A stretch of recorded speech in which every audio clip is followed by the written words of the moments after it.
après avoir cassé le moteur en allant vers les Shetland, après s'être fait remorquer par le RNLI, après avoir rejoint la marina associative de l'Airwick, après avoir sorti le moteur. Donc on est en train de préparer la cale machine. Donc la journée je travaille et Linda elle s'occupe de la cale machine. Donc elle avance bien de ce côté-là. Le moteur il est arrivé. Ouais. Ah génial. Ouais. Donc il est à l'atelier là-bas et tout beau. C'est tout nickel et en plus au moment d'envoyer ils se sont aperçus que le câble du panneau de contrôle était endommagé. Du coup ils ont directement contacté l'entreprise qui les fait pour nous envoyer un directement à l'adresse aussi. Ici, donc c'est à l'atelier là-bas qu'on l'a reçu. Ils ont été gentils de nous prêter leur adresse pour pouvoir recevoir le colis là-bas. Donc c'est vraiment, tout se met vraiment bien. Et là c'est chouette quoi. Donc je vais aller voir ça. Salut. Et on le met quand? On le met dès qu'il fait beau, parce que pour le mettre il va falloir qu'on attende une météo convenable, parce que c'est avec l'annexe qu'on va encore remorquer le bateau. Donc on va faire la même manœuvre que pour enlever le moteur le dernier coup, sauf que là on va aller chercher le nouveau, donc ça va être sympa. Voilà. Je vais aller voir.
Non, c'est bien, c'est bien. Ouais, ok, you can go.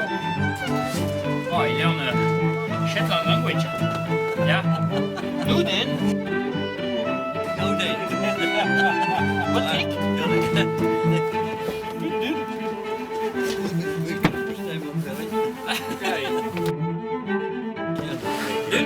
Down. Ouais.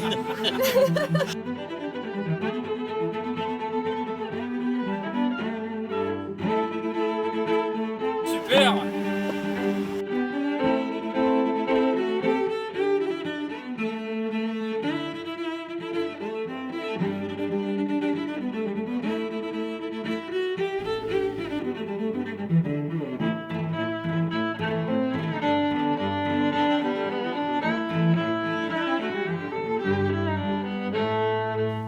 Ça y est, la manœuvre est faite, le moteur est à l'intérieur du bateau, donc là c'est vraiment génial, les choses avancent à grands pas.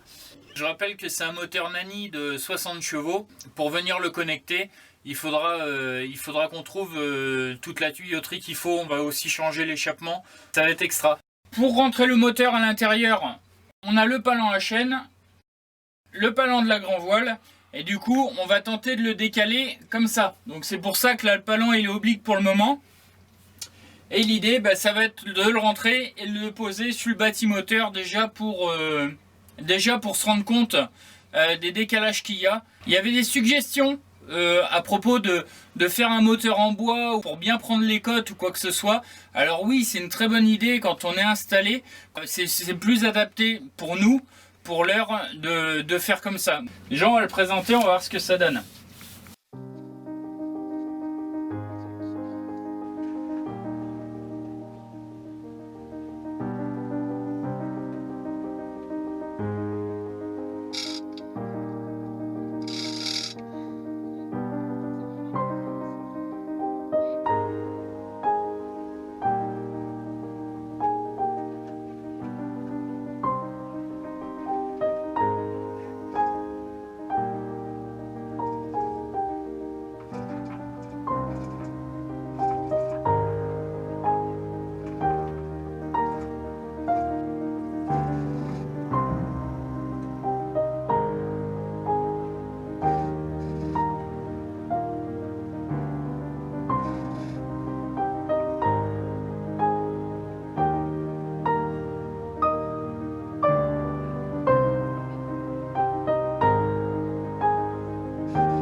Ça y est, le moteur est dans la cale machine. Donc c'est très très bien, on est content. Déjà le premier constat c'est qu'il rentre dans la cale machine, ça c'est très bien, on avait mesuré avant quand même.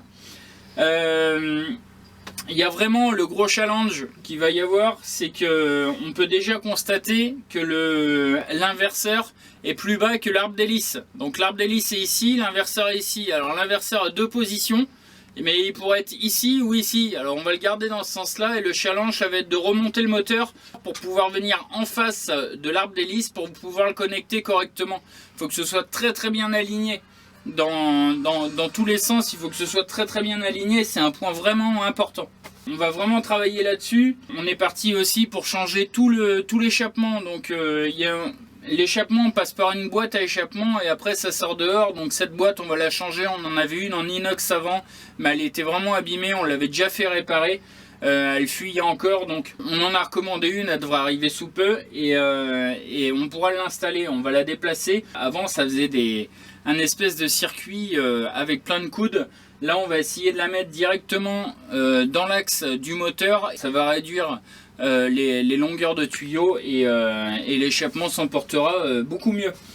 Ça c'est intéressant. Au niveau du bâtimoteur, les cils en bloc, ces parties là, il va falloir les fixer dessus, donc ça il faudra repercer et c'est pas vraiment un souci. Et il va être très très bien ce moteur, il y a plein de choses qui sont super. La jauge d'huile est dans le fond, mais en revanche tout le système est ici avec la pompe de relevage pour l'huile, pour les vidanges, et le filtre est juste là. C'est vraiment génial, c'est accessible. Donc c'est vraiment top. Et on a les entrées et sorties pour le chauffe-eau qui se trouve juste en dessous du moteur. Quand on l'a installé, on s'était renseigné là-dessus et on s'était dit si un jour on le branche sur le moteur, il faut qu'il soit à cette position-là, en dessous le moteur et au plus court. Donc là ça va être vraiment super, on va pouvoir installer ça aussi. Il y a tout le câblage, il y a le panneau de contrôle aussi qu'on a reçu avec. Ça va être vraiment quelque chose de super. Et puis voilà, on a vraiment hâte maintenant de tout fixer. Ça va prendre un petit peu de temps à faire tout ça, il va falloir commander des pièces, il va falloir courir après ceci, cela, donc ça va se faire vraiment au fur et à mesure. Mais bon, si on arrive à faire des avancements comme ça chaque semaine, le moteur devrait être fixé sous peu. La prochaine vidéo, ce sera hors contexte. Il y a la semaine de la laine qui se passe au Shetland. Ils nous ont demandé de faire un petit film sur l'entreprise en fait où je travaille, le côté magasin, le côté usine. Donc Linda va devoir monter tout un truc parce qu'en fait les compagnies qui touchent de près ou de loin à la laine des Shetland, ils vont faire tout par internet pour pouvoir faire des promotions sur ce qu'ils vendent, sur ce qu'ils font. Et du coup voilà, c'est Linda qui va s'occuper de ce film là, donc on vous le diffusera aussi sur la chaîne. En tout cas merci beaucoup toujours de nous soutenir, de nous soutenir dans vos messages, ça nous fait vraiment avancer. Il y a encore des gens aussi qui nous soutiennent sur la cagnotte Litchi. Et bien merci à eux, c'est vraiment sympa parce que c'est vrai que voilà, ça fait vraiment avancer les choses et voilà, c'est super. Donc merci à tous et puis à très bientôt sur une autre vidéo. Ciao.